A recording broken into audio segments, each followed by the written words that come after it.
Members of Imo State House of Assembly has removed the Deputy Governor of the state, Eze Madubere, from the office for alleged misconduct. Madubere removal by the lawmaker came few hours after an Imo State High Court in Owerri, the state capital, gave an order halting the further step in the impeachment proceeding against the Deputy Governor. The embattled Deputy Governor recently fell out with his principal, Governor Rochas Okorocha. The Deputy Governor, who announced the ambition of becoming a governor in 2019, was said to have opposed Okorocha's endorsement of his chief of staff and son-in-law, Uche Nwosu, as the possible successor. Shortly after he was removed from the office, Okorocha announced the head of service in the state, Callistus Ekenze, as the new Deputy Governor.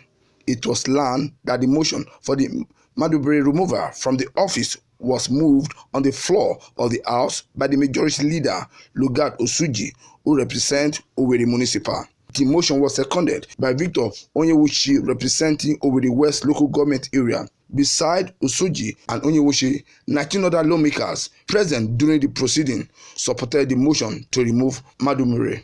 The State Assembly said they found the Deputy Governor guilty of all allegations of misconduct leveled against him.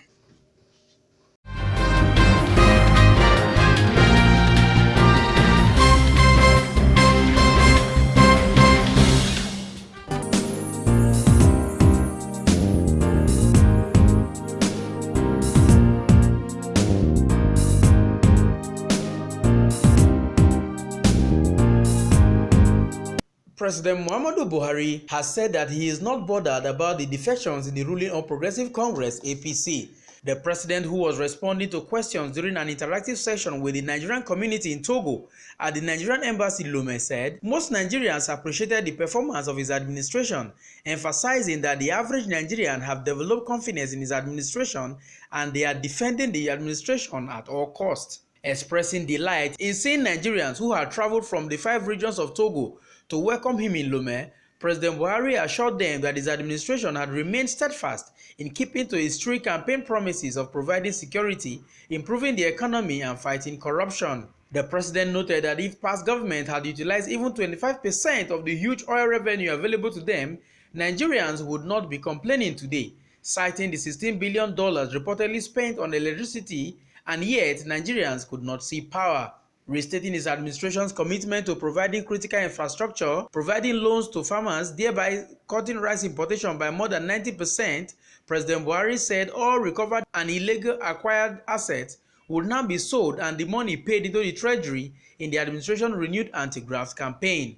In his welcome address, the Nigerian ambassador to Togo, Joseph Olushola Iji, said the close to 2 million Nigerians in Togo were law-abiding and peaceful, even as he drew attention to the inability of the Nigerian mission in Lome to issue Nigerian passports, making applicants to go to Ghana or Benin Republic. Various leaders of the Nigerian community in the 6 regions of Togo also called for government assistance towards the completion of community's ongoing school building project in order to overcome the lack of good English schools in that country.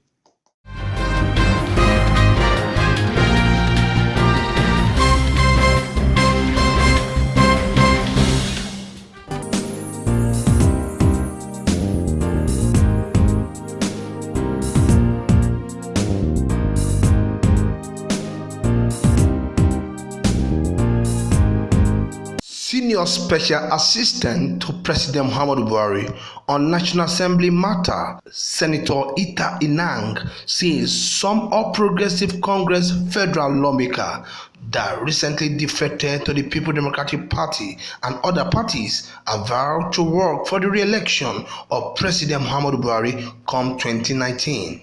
Senior Special Advisor to the President, who made this known while briefing newsmen in Abuja, said this was the outcome of the meeting the aggrieved lawmaker had with the president. He added that the reason for their defection was not in any way related to misgiving with President Muhammadu Buhari, but domestic-related issue with their respective state governors and political godfathers. The distinguished senators and honorable members expressed their solidarity and support for Mr. President and expressed categorically that their grievances and consequent actions are not directed against President Buhari nor his re-election bid in 2019, but domestic actors in their constituency political fields, such as the governors, state party leaders, of frustration over zoning, or indeed calculations for a return ticket or platform for 2019 elections. He however noted that the abrupt adjournment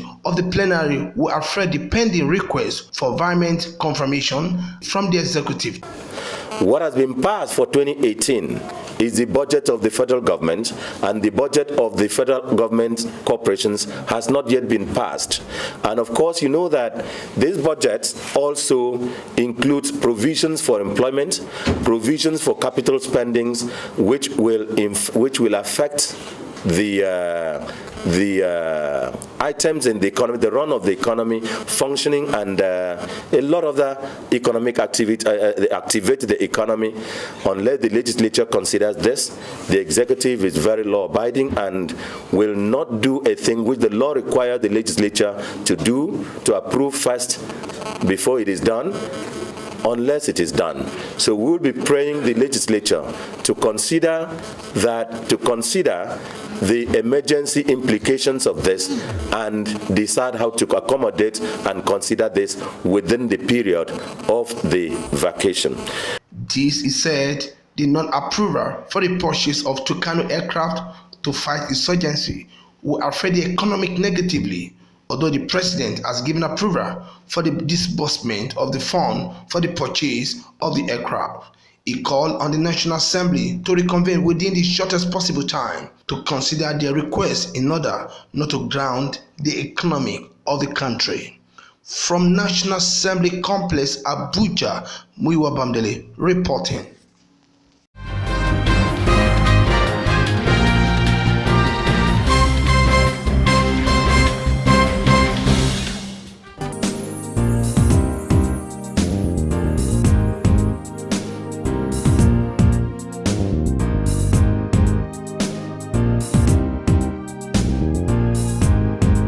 In response to the incessant killings in Zamfara State, the federal government has assembled 1,000-strong military force comprising the Army, Air Force, Police, and the Civil Defense to launch fierce attacks on the bandits terrorizing the villages and towns of Zamfara State. Following directives by President Muhammadu Buhari, the Nigerian Air Force has begun the deployment of fighter aircrafts to Katsina, the airport with the closest proximity to Zamfara State, to make for immediate and effective response to the menace of the bandits. In a statement by the Senior Special Assistant to the President on Media and Publicity, Malam Garuba Shehu, this had not been possible in the past because there was no fuel depot facility in Katsina, but NAF has devised a way around the problem. The President has also authorized the engagement by Nigerian Air Force of advanced satellite surveillance technology to help in accurate detection of movements and locations of bandits. The statement emphasized that the government had to go this extent because of the limitations of conventional surveillance, as the use of satellite technology could make the task of the Nigerian Air Force less problematic. Following the directives from the President at the weekend, the Chief of Air Staff, Air Marshal Sadiq Abubakar, was in Gusau, where he met the Deputy Governor of the state.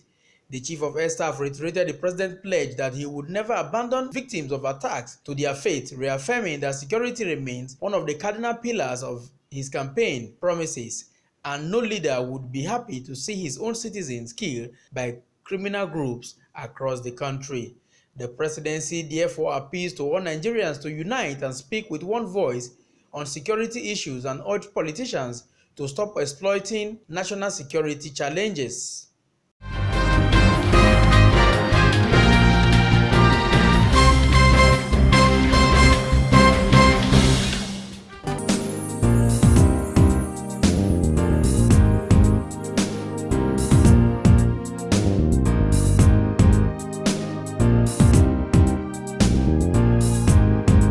The Independent National Electoral Commission, INEC, says about 48 political parties will contest in Osun State governorship elections scheduled to hold September 22, 2018. INEC Chairman Professor Mahmood Yakubu stated this in Abuja at the swearing-in ceremony of two resident electoral commissioners. He said the commission had received the application and is currently processing the nomination forms for the Osun election. Osun State governorship election continue in earnest. Nomination of candidates closed yesterday, in line with the timetable and schedule of activities released by the Commission in October last year. A record number of 48 political parties have nominated candidates for the election. The Commission is currently processing the nomination forms. INEC Box charged the new resident electoral commissioner to quickly familiarize themselves with the relevant provisions of the 1999 Constitution as amended, the Commission's plan, guidelines, and regulations, as well as the established processes and procedures. Each one of you brings to the Commission your knowledge and experience that will help in managing the enormous responsibilities of conducting free, fair, and credible elections in Nigeria. With only 205 days to the 2019 general elections, you must quickly settle down to work. For the 2 resident electoral commissioners, you will be deployed to states within your geopolitical zones, in line with the Commission's policy. However, none of you will serve in a state of origin throughout your tenure. As you assume duty immediately, let me remind you that you are responsible for the management of personnel, materials, and resources in your states of posting. You will also interact with various stakeholders. In discharging your responsibilities, you must at all times be open, transparent, and non-partisan, while remaining very firm and courageous. Mr. Tahiru Medami, while responding on behalf of the new regs, assured INEC management of their willingness to obey the oath of office and also contribute their quota in ensuring a free, fair, and credible election in their various states. And I want to assure the chairman and the commission that we will obey the oath of office we have taken, and we will do our best to conduct free, fair, transparent, and credible election that will meet the aspirations of Nigeria. Not only Nigerians, that will be applauded by the international community. I don't want to talk much, but to thank everybody that is here for their time, for their prayers, for their support. But I want to assure the chairman and the commission we will not let you down. In Abuja, LM Chukwemeka reports.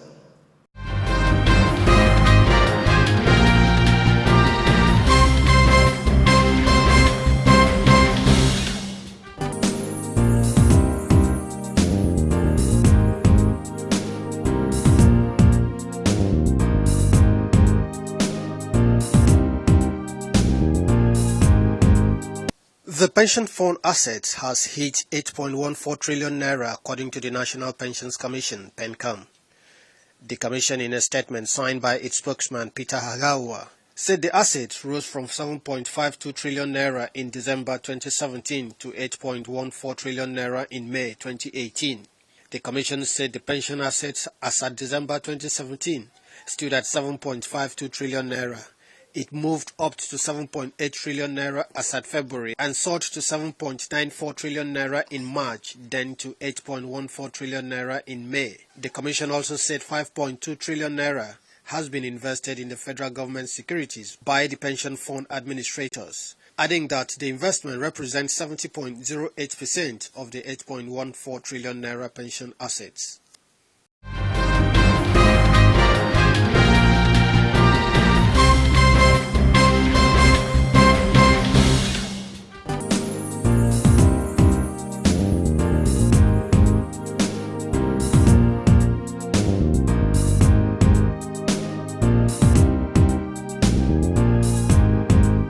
Secretary to the Government of the Federation, Boss Mustafa, has commended the contributions of Nigerians in the diaspora to the national development. Boss Mustafa gave the commendation at the 2018 Diaspora Day held in Abuja, Nigerian capital. It could be recalled that the World Bank in 2017 declared that Nigerians in the diaspora remitted about $22 billion, which was recorded at the highest remittance in the world. Several Nigerians are making waves and breaking records of achievements all over the world in various fields of endeavor. We are looking forward not only funds remittances, but also science and technology transfer, innovations, improvements in education, healthcare delivery, amongst others, as a result of structured engagements with some of you here seated and many more out there. Information available is that Nigerians have excelled in every area of human endeavor out of this country, especially in the area of medical sciences, of legal practice, of engineering, and all forms of fields of academic pursuits, even in the world of business. We have Nigerians living all over the world that have distinguished themselves and received acknowledgement from their home countries because of the excellent work they are doing out there. Unexpectedly, the SGF told the participants that President Muhammadu Buhari has approved the Constitution and the establishment of Diaspora Commission, which had been passed into law since last year. I'm glad to inform you that Mr. President has approved the Constitution and the establishment of the Diaspora Commission, and that is in process. I'm very sure within the next 1 month, we will have the Diaspora Commission with the component part of it established for the benefit of our people. When established, it would also provide a database of Nigerians on various fields and potentials as a resource base for Nigeria and the world to draw from as we protect the interests of all Nigerians. The establishment of the Commission is presently, like I said, receiving attention for implementation. So also, the draft national policy on diaspora matters initiated by the NNVS is currently undergoing a review by a team of experts in collaboration with the International Organization on Migration, who are offering technical support. When finalized, it will be presented to the Federal Executive Council for approval and adoption. This will create the much-needed enabling environment that will facilitate enhanced participation and contribution of the diaspora to national development. Senior Special Advisor to the President on Diaspora Matter, Abike Dabiri Erewa, urged Nigerians in diaspora not to lose focus and project Nigeria in a good light, irrespective of the country they find themselves. We just need to be the best ambassadors for our country, Nigeria. We have the good, the bad, and the ugly. We have to deal with all of them. You know, for instance, in Benin Republic, just recently, there was this story of 50 Nigerian students knocked up. When we intervened, we realized that there were 13. We got 7 of them off immediately, but they were charged for cyber crimes.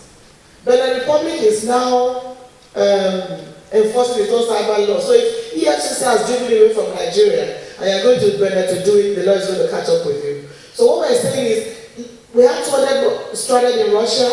The Honorable Minister intervened, told the President we brought them back immediately. From Libya, as I speak to you, President Buhari has been able to get back over 7,000 Nigerians stranded in Libya. They were not stranded yesterday, they've been stranded for years. And we're not stopping. We bring them back until we get the very last Nigerian stranded in any part of the world. So as we get these challenges, we continue to work at them. And the good thing is, you know, diaspora, now we have a diaspora commission. Hopefully, as I think the SGF has said, it will soon become populated, hopefully very soon. We have a diaspora policy that's almost as good as ready.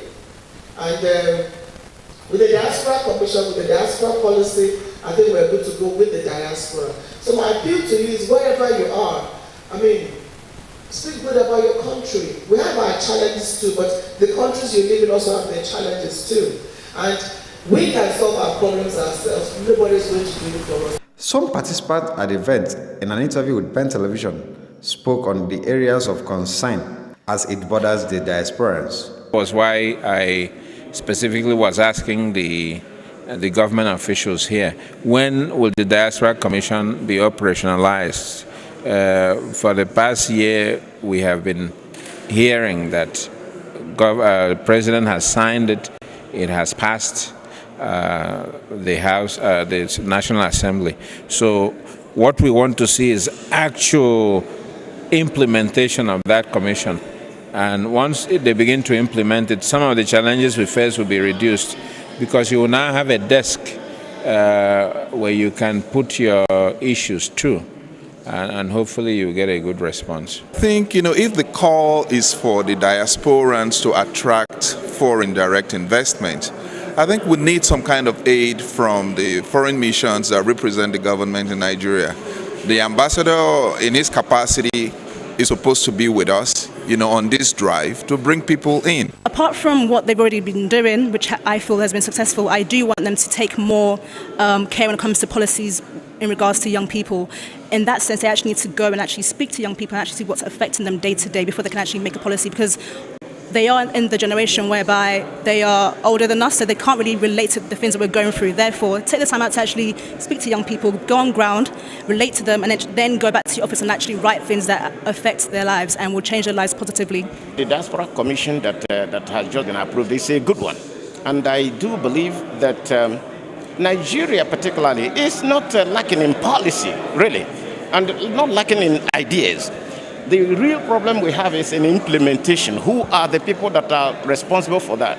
And until we begin to think about how to do something without asking something in return, because that's what is frustrating development here. Everybody you ask to do a thing, even if it's just charitable thing, it is, what is my own in it? What is mine? Why not say, what do I do to help others? And then when you help others, gradually something will come to you. In Abuja, LM Chukwemeka reports.